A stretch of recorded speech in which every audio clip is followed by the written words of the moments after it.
यात्रा की शुरुआत साहस से नहीं बल्कि डर से हुई थी। एक ऐसे डर से जिसने दुनिया को दो हिस्सों में बांट दिया था। इस कहानी को जारी रखने के लिए और ये जानने के लिए कि कैसे इंसानों ने पहली बार इस बर्फ की छत को नीचे से देखा, वीडियो को लाइक करना ना भूलें। ये डर था शीत युद्ध का।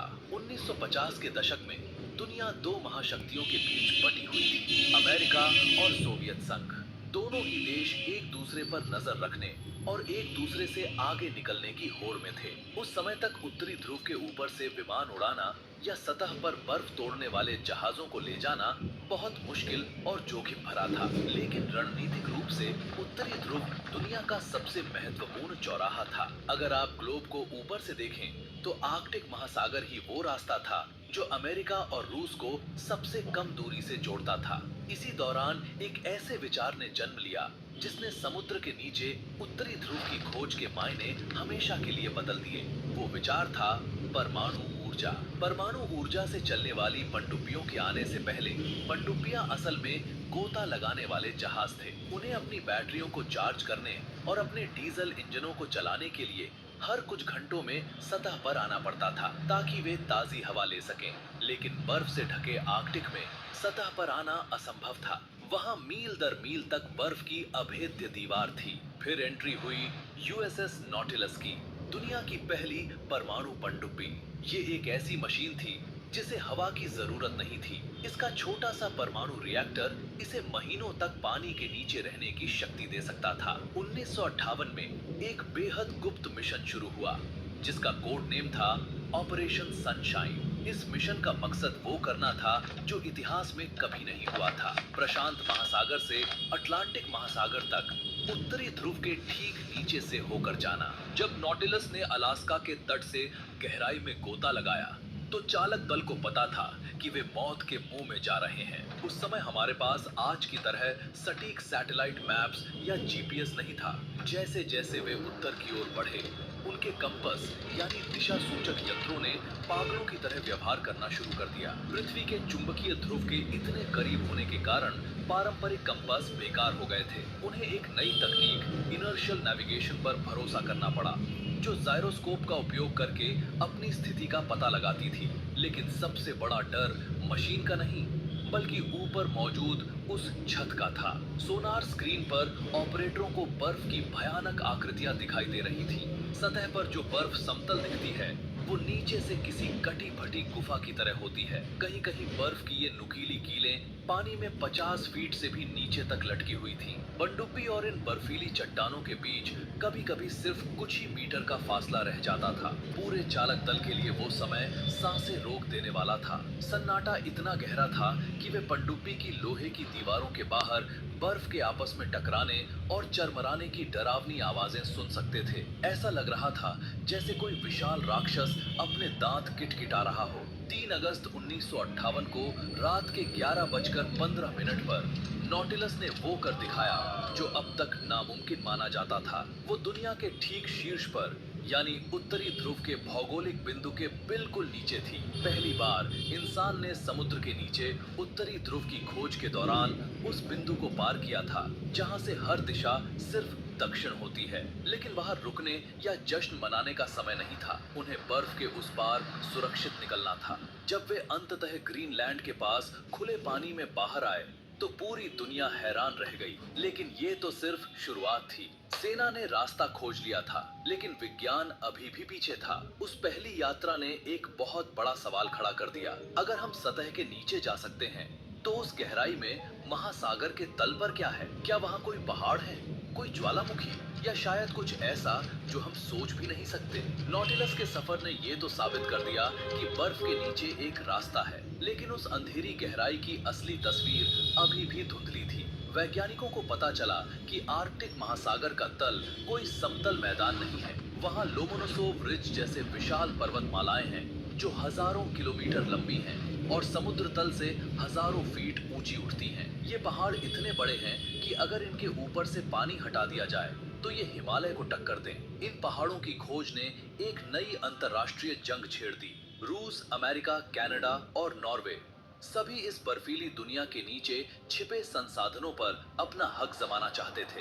ये सिर्फ खोज नहीं थी, ये एक भौगोलिक शतरंज का खेल बन गया था। और इस खेल का सबसे रोमांचक मोड़ तब आया जब रूस ने कुछ ऐसा करने का फैसला किया जो नॉटिलस के कारनामे से भी कहीं ज्यादा साहसी और विवादास्पद था। उन्होंने तय किया कि वे सिर्फ बर्फ के नीचे से गुजरेंगे नहीं, बल्कि वे उत्तरी ध्रुव के बिल्कुल नीचे समुद्र की सबसे गहरी सतह पर अपना झंडा गाड़ेंगे। कल्पना कीजिए, समुद्र तल से 4 किलोमीटर नीचे, जहां अंधेरा इतना घना है कि रोशनी भी दम तोड़ दे, वहां एक छोटी सी पनडुब्बी का पहुंचना कितना मुश्किल होगा। ये एक ऐसा मिशन था जिसे कई लोगों ने आत्मघाती कहा था, लेकिन 2007 में रूस के मीर 1 और मीर 2 सबमर्सिबल ने इस चुनौती को स्वीकार किया। वीडियो में आगे जो होने वाला है वो आपकी कल्पना से परे है। उस गहराई में क्या मिला? क्या वहाँ कोई एलियन जैसे जीव रहते हैं? अगर आप इस कहानी की गहराई में और डूबना चाहते हैं तो लाइक बटन को दबाना ना भूलें। अगस्त 2007 का वो दिन इतिहास के पन्नों में दर्ज होने वाला था। रूस की 2 पनडुब्बियां मीर 1 और मीर 2 आर्कटिक के ठंडे पानी में गोता लगाने के लिए तैयार थी। ये कोई साधारण मिशन नहीं था।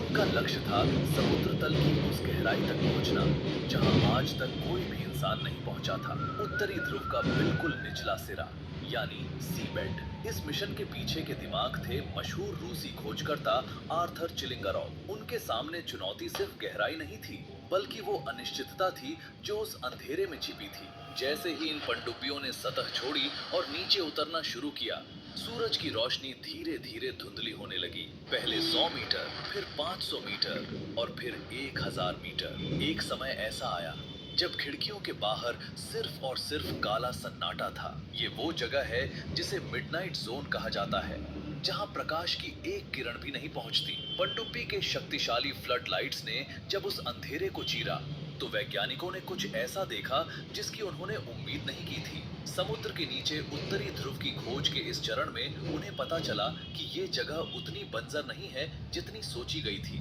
उस भीषण दबाव और शून्य से नीचे के तापमान वाले पानी में भी जीवन मौजूद था। छोटे छोटे झींगे जैसे जीव, जिन्हें एम्फीपोड्स कहा जाता है, पनडुब्बियों की रोशनी में चमक रहे थे। ये जीव लाखों सालों से इस अंधेरे और दबाव में रहने के लिए विकसित हुए हैं। उनकी पारदर्शी देह और अजीब बनावट उन्हें किसी दूसरी दुनिया का जीव बना रही थी। जैसे जैसे मीर 1 4000 मीटर की गहराई के करीब पहुंची, चालक दल की धड़कनें तेज हो गईं। दबाव अब इतना अधिक था कि पनडुब्बी की मोटी टाइटेनियम की दीवारें भी सूक्ष्म रूप से सिकुड़ रही थीं। आप उस दबाव को महसूस नहीं कर सकते थे, लेकिन मशीनों के मीटर साफ बता रहे थे कि बाहर का वातावरण कितना घातक है। फिर अचानक सोनार ने सिग्नल दिया कि जमीन करीब है। जब रोशनी समुद्र के तल पर पड़ी तो वहां का नजारा किसी दूसरे ग्रह के मैदान जैसा था। वहां कोई चट्टाने या रंग बिरंगी मूंगे की चट्टाने नहीं थी, बल्कि एक पीले और भूरे रंग की मुलायम मिट्टी की चादर बिछी हुई थी जो हजारों सालों से वहां जमा हो रही थी। और फिर वो ऐतिहासिक पल आया। 2 अगस्त 2007 को दोपहर 1:44 मीर 1 ने उत्तरी ध्रुव के ठीक नीचे 4261 मीटर की गहराई पर समुद्र तल को छुआ। वहां पहुंचकर उन्होंने एक रोबोटिक हाथ की मदद से रूस का एक टाइटेनियम झंडा वहां की मिट्टी में गाड़ दिया। ये एक प्रतीकात्मक कदम था जिसने पूरी दुनिया में खलबली मचा दी। कनाडा और अमेरिका जैसे देशों ने इस पर कड़ी आपत्ति जताई, क्योंकि उनका मानना था कि समुद्र के इस हिस्से पर किसी एक देश का कब्जा नहीं हो सकता। लेकिन विज्ञान के लिए ये एक बहुत बड़ी जीत थी। हमने साबित कर दिया था कि हम पृथ्वी के सबसे दुर्गम कोने तक पहुंच सकते हैं। मगर असली कहानी तो तब शुरू हुई जब ये पनडुब्बियां वापस ऊपर आने लगी। ऊपर आने का रास्ता नीचे जाने से कहीं ज्यादा खतरनाक था। कल्पना कीजिए, आप 4 किलोमीटर नीचे से ऊपर आ रहे हैं और आपको ठीक उसी छोटे से छेद से बाहर निकलना है जहां से आपने गोता लगाया था। लेकिन याद रहे, ऊपर की बर्फ स्थिर नहीं है, वो समुद्री धाराओं के साथ खिसक रही है। जिस छेद से वे अंदर गए थे वो अब कई मील दूर जा चुका था। पनडुब्बी के पास सीमित ऑक्सीजन और सीमित बिजली थी। अगर वे उस छेद को समय पर नहीं ढूंढ पाते तो वे उस बर्फ की मोटी चादर के नीचे हमेशा के लिए दफन हो जाते। वो 2 घंटे का समय किसी डरावनी फिल्म जैसा था। चालक दल के सदस्य सन्नाटे में बैठे थे। सिर्फ सोनार की पिंग पिंग की आवाज गूंज रही थी। अंततः एक चमत्कार की तरह उन्हें ऊपर जाने का रास्ता मिल गया और वे सुरक्षित सतह पर आ गए। इस मिशन ने हमें बताया कि समुद्र के नीचे उत्तरी ध्रुव की खोज सिर्फ एक राजनीतिक स्टंट नहीं थी, बल्कि ये हमारी पृथ्वी के अंतिम रहस्यों को समझने की एक कोशिश थी। वहां नीचे मिली मिट्टी के नमूनों ने वैज्ञानिकों को बताया कि आर्कटिक महासागर कभी एक बंद झील हुआ करता था और लाखों साल पहले यहाँ का तापमान आज की तुलना में कहीं ज्यादा था। लेकिन जैसे जैसे तकनीक विकसित हुई, हमें पता चला कि आर्कटिक की बर्फ के नीचे सिर्फ पहाड़ और मिट्टी नहीं है, बल्कि वहाँ कुछ ऐसा भी है जो पूरी दुनिया की किस्मत बदल सकता है और शायद दुनिया को विनाश की ओर भी ले जा सकता है। वो क्या चीज है जो इस बर्फीले समंदर की गहराई में सो रही है और क्या होगा अगर वो जाग गई? इस रहस्यमयी सफर के अगले भाग में हम जानेंगे उस टाइम बॉम्ब के बारे में जो आर्कटिक की गहराई में छिपा है। अगर आपको ये जानकारी रोमांचक लग रही है तो लाइक जरूर करें। वो रहस्यमयी चीज जिसे वैज्ञानिक एक टिक टिक करता हुआ टाइम बम मानते हैं, वो है मीथेन हाइड्रेट्स। आर्कटिक की इन जमा देने वाली गहराइयों में समुद्र तल के नीचे मीथेन गैस के विशाल भंडार बर्फ के क्रिस्टल में कैद हैं। इसे फायर आइस भी कहा जाता है। समुद्र के नीचे उत्तरी ध्रुव की खोज के दौरान वैज्ञानिकों ने पाया कि यहाँ अरबों टन मीथेन दबी हुई है। जब तक पानी ठंडा है और दबाव ज्यादा है, ये गैस सुरक्षित है। लेकिन जैसे जैसे ग्लोबल वार्मिंग की वजह से आर्कटिक का तापमान बढ़ रहा है, ये बर्फ पिघल रही है और ये जहरीली गैस बाहर निकलने के लिए छटपटा रही है। अगर ये सारी गैस एक साथ वायुमंडल में मिल गई तो पृथ्वी का तापमान इतनी तेजी से बढ़ेगा कि उसे रोकना हमारे बस में नहीं होगा। ये एक ऐसा अदृश्य खतरा है जो उत्तरी ध्रुव की शांत गहराइयों में सोया हुआ है। लेकिन आर्कटिक का रहस्य सिर्फ खतरों तक ही सीमित नहीं है। जैसे जैसे हमारी तकनीक बेहतर हुई है, हमने वहां ऐसी चीजें देखी हैं जो विज्ञान की किताबों को दोबारा लिखने पर मजबूर कर देती हैं। हाल के वर्षों में रिमोट से चलने वाले रोबोट्स और स्वायत्त अंडर वाटर व्हील्स ने उस अंधेरी दुनिया की ऐसी तस्वीरें भेजी हैं जिन्होंने सबको चौंका दिया है। वैज्ञानिकों ने काकेल रिज नामक स्थान पर विशाल हाइड्रोथर्मल वेंट्स की खोज की है। ये गहरे समुद्र के वे हिस्से हैं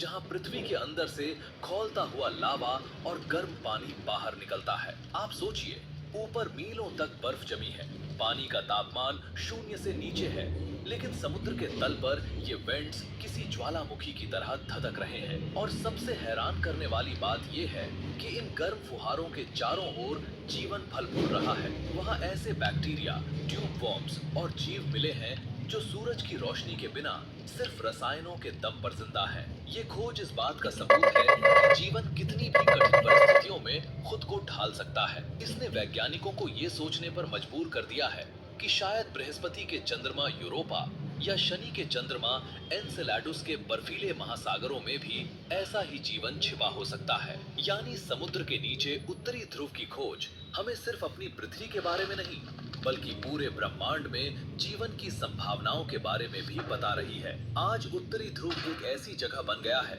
जहां विज्ञान, राजनीति और पर्यावरण के मुद्दे एक दूसरे से टकरा रहे हैं। एक तरफ जहां रूस, अमेरिका, नॉर्वे और चीन इस क्षेत्र के नीचे छिपे तेल और प्राकृतिक गैस के खजाने पर अपनी नजरें गड़ाए हुए हैं, वहीं दूसरी तरफ पर्यावरणविद इस नाजुक पारिस्थितिकी तंत्र को बचाने की गुहार लगा रहे हैं। आर्कटिक की बर्फ पिघलने से नए समुद्री रास्ते खुल रहे हैं, जिससे व्यापार तो आसान होगा, लेकिन वहां का शांत और अछूता माहौल हमेशा के लिए खत्म हो जाएगा।